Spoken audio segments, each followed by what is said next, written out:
Hey guys, welcome back to our channel. My name is Crystal and this is Letters to Baby Chavez.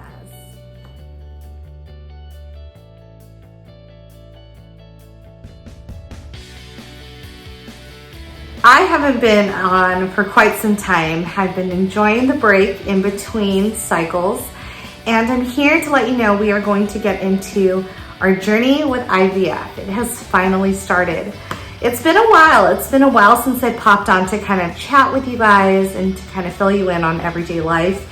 I was thinking about doing a buffer video in between, but life got super busy for me, so it kept me from doing that.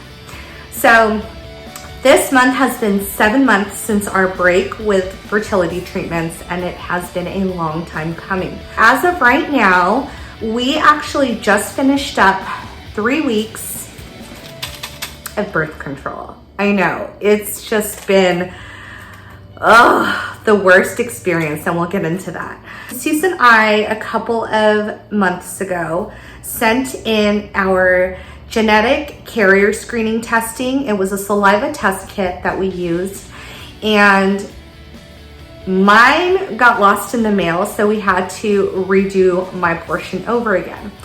So 3 weeks ago, I sent in my genetic carrier screening saliva kit testing. I'm still waiting for results, so that's why they had, my RE had suggested to go back on birth control, so that's what I'm doing. My experience with birth control was not an easy one. Everything you could have experienced with birth control, I went through. So I went through very severe hot sweats in the evenings when I would be in bed laying down asleep. I would wake up 12 a.m., 1 a.m., like clockwork, and need to change my shirt. Like, that is how bad birth control was. Like, I would have hot flashes to the point where I would have to change clothes because my shirts would be soaking wet. I also suffered from extreme headaches. Like, for the first probably 1 to 2 weeks, I just had this ongoing headache that felt worse than a migraine, that just continuously grew day after day while I was on these pills. And then I would also have severe mood swings. Bless my husband's heart, because he put up with every single ounce of mood swings that was happening to me. And I'm telling you, like, every little thing would set me off. If it was him not taking out the trash, or him not feeding the dog on time, or the dog needing attention from me, like, every little bit of that would set me off. And I felt really bad because I started to like wonder, like, am I the only one who feels like this? And then I had tenderness around my boob area. Like, my breasts were always hurting, like throbbing, to the point where I was like, am I growing another set, or what is happening here? Like, all jokes aside, birth control was not very nice to me, and it was very, very hard for me to kind of, navigate through that, because I asked my RE if he can lower the dosage, but I had already been like a week in, and he was like, the explanation behind birth control, for many of you who are like, you're taking birth control to conceive? Yeah, yes, I am. And the reason for that is because my clinic is huge on control. So they put you on this higher dose of birth control to take control of your entire cycle, right? So this is probably one of the stronger birth controls on the market, as explained by my RE. And this is because of the whole control factor. They want to make sure that you are not ovulating when you are, or whatnot. So that's the reason for the higher dosage of birth control. And because I was already 1 week in, he was like, there is no point right now to, switch your dosage. Let's just see how you do within this 3 week span. So I just wrapped up birth control last Saturday. Thank the Lord above, because if I had to do another month of this, I would be so sad about that, because it didn't really feel good for me. I know the last video I made was very kind of like focused around my mental health, my wellness, everything that I had experienced that I was going through. And I can say with all certainty and all honesty that those feelings have surpassed. I'm still working out all trauma, as many adults do, but I am definitely in a better place. I have incorporated a lot of things in my daily routine, such as yoga, meditation, prayers in the morning. I always start my day with meditation and prayer. That just kind of helps me build for the rest of my day and help me focus on the things that I need to. I'm happy to say that I've been incorporating those things, and within the last 3 weeks, I've also been doing a lot of walking. I walk about 5 miles a day, just around the local trails, the local neighborhood, and I cannot get enough of that, to be quite frank, because it's an escape that my body has just been longing for. Gearing up for IVF has been a long time in the wait. We were in our waiting season for over 7 months, just because number one, I wasn't mentally ready. Number two, I wasn't emotionally ready. And number three, the finances could definitely stand to, grow a little bit. So we saved more in that time frame.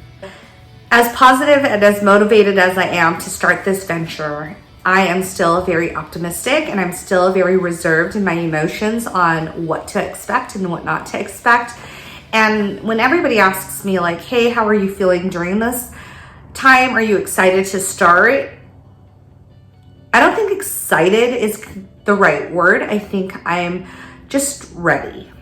I'm ready to tackle anything that comes my way, both good, bad, ugly, and all the in between. I have my emotions on check, because anybody going through infertility knows anything can change on the drop of a dime. So I am not holding my breath, and I'm not expecting anything more than just getting through this process unscathed. And even then, that's pretty much a big ask, right? So I don't have my full protocol yet. I'm waiting for Aunt Flo to come to town so I can figure out where and what that looks like for me. What is next for us is we will be doing a baseline ultrasound 1 to 2 days after Aunt Flo comes to town. They're gonna check my lining, check my uterus, check my ovaries, make sure there's no cysts, endometriosis, anything that would be blocking us from progressing in this process, and then blood work. So we will have a lot of labs done to ensure that, my body is well and ready to start this journey. We'll start stims shortly after we know. So that's a little bit about where we've been, where I'm at. All I can say, you guys, is that this journey has been tough. It's been very tough, especially now. Starting this journey, I'm seeing a whole lot of pregnancy announcements.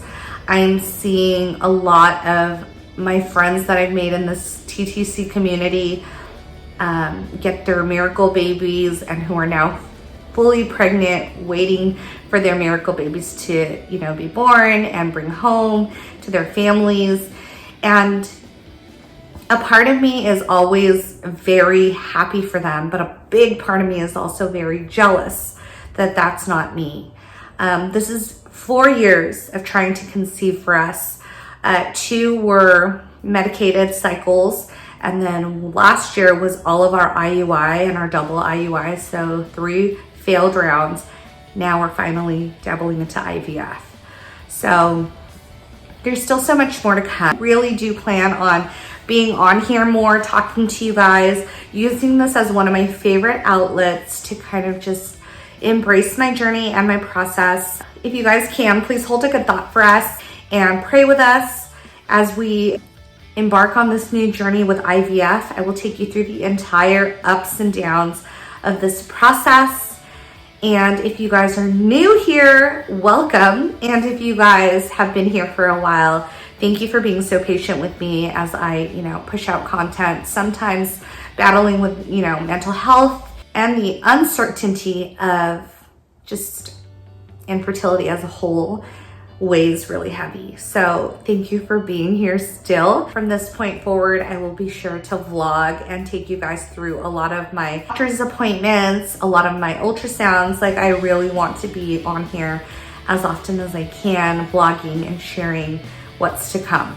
So thanks for being here, and I cannot wait to fill you guys in on what's next. If you have not already, please make sure to like, share, and subscribe to our video and our channel. And you can also share this with anybody else that you would find this to be beneficial for. It's always a pleasure to pop in and share this piece of my life with you guys. And you guys know how open and honest I am about it. So thank you for holding space. Thank you for your messages, your warm prayers. And as always, we will talk next time. Bye, everyone.